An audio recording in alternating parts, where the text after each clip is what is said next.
ونصلي على رسوله الكريم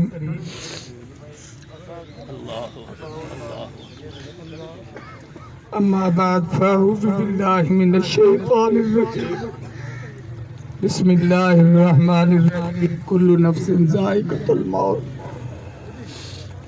کچھ ایسے بھی اس بزم سے اٹھ جائیں گے جنہیں ڈھونڈنے نکلو گے مگر پا نہ سکو گے. سونا پڑا ہے میں کدا خمو ساغر اداس ہیں. تم کیا کہے کہ روٹ گئے دن بہار کے. انتہائی قابل قدر سامعین محترم، حضرت اقدس استاذ القرہ فخر القرہ حضرت قاری میاں احتشام الحق صاحب فاروقی دامت برکاتہم اللہ رحمت اللہ تعالی علیہ، محتمم دارالعلوم فاروقیہ جامع مسجد نعمان ارشاد کالونی، آج ہم ان کے جنازے میں شریک ہیں. حدیث پاک میں ہے، حضور نے فرمایا کما تحیون تموتون کما تموتون تحشرون. جیسی زندگی گزارو گے ویسی موت آئے گی، اور جیسی موت آئے گی قیامت کے دن ویسا حشر ہوگا.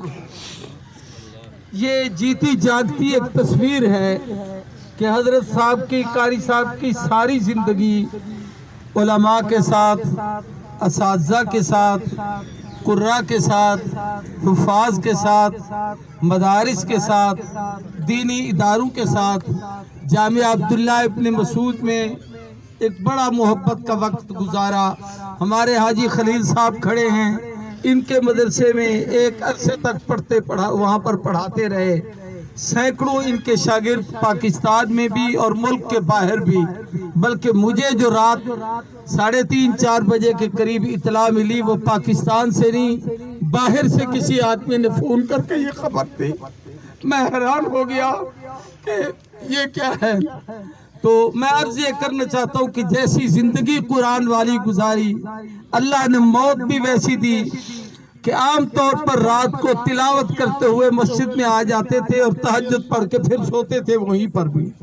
اور اب یہی رات جو آخری تھی، قرآن مجید کا ایک پارہ مکمل کرنا تھا، قرآن ختم کرنا تھا. تو فرمایا کہ میں مسجد چلتا ہوں تاکہ اپنی منزل پوری کر لوں.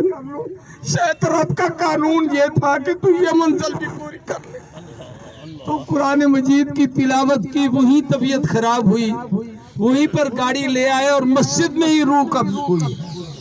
یقیناً میں کہہ سکتا ہوں کہ قیامت کے دن جب یہ شخص اٹھے گا، یہی اللہ کا گھر ہوگا، یہ مسجد ہوگی، قرآن کی تلاوت اس کی زبان پر ہوگی.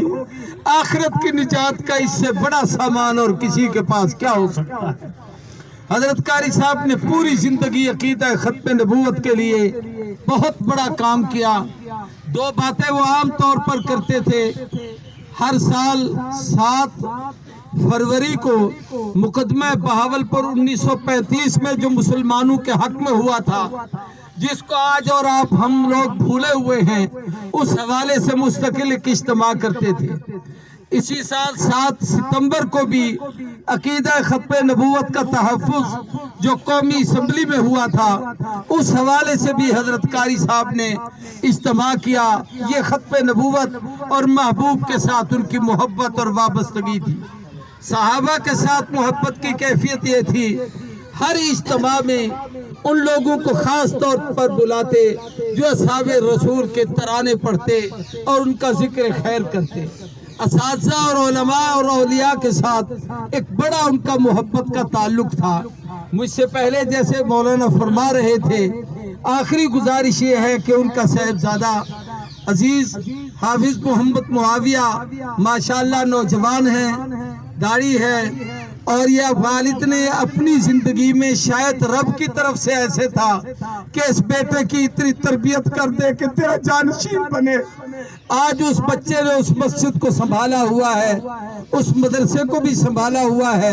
یہ نوجوان میرے ساتھ کھڑا ہے، چونکہ بچہ ہے حوصلہ اتنا نہیں، ورنہ میرا دل چاہتا ہے کہ جنازے کی امامت بھی یہی کرائے اور یہ آپ حضرات سے کچھ کہے بھی صحیح. لیکن میں سب حضرات سے ایک درخواست کروں گا، ایک تو یہ ہے کہ حضرت کے مدرسے کو ہم میں سے کسی نے نہیں بھولنا، جیسے ان سے تعلق تھا انشاءاللہ ان بچوں کے ساتھ بھی وہی تعلق ہوگا، اور ہم اسی محبت کا اظہار کریں گے اور ان کے ساتھ پورا تعاون کرتے رہیں گے۔ اور دوسری گزارش یہ ہے کہ اس مدرسے کو نہ بھولیے، ان کی مسجد کو نہ بھولیے، ان کے کام کو نہ بھولیے۔ وہ جس طریقے سے محنت کرتے تھے، جتنے دوست رفقاء اور معززین ان کے ساتھ تعاون کرتے تھے، وہ سارے کے سارے ان کے ساتھ تعاون کریں۔ یہ آپ کا ان کے لیے بہت بڑا صدقہ جاریہ ہوگا۔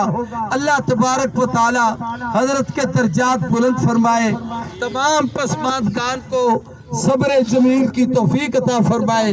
ہمارے یہاں بھائی مولانا عمر فاروق صاحب، دیگر علماء کافی تعداد میں علاقے کے بزرگ حضرات کھڑے ہیں، باقی جتنے امور ہیں انشاءاللہ یہ یہاں طے کریں گے۔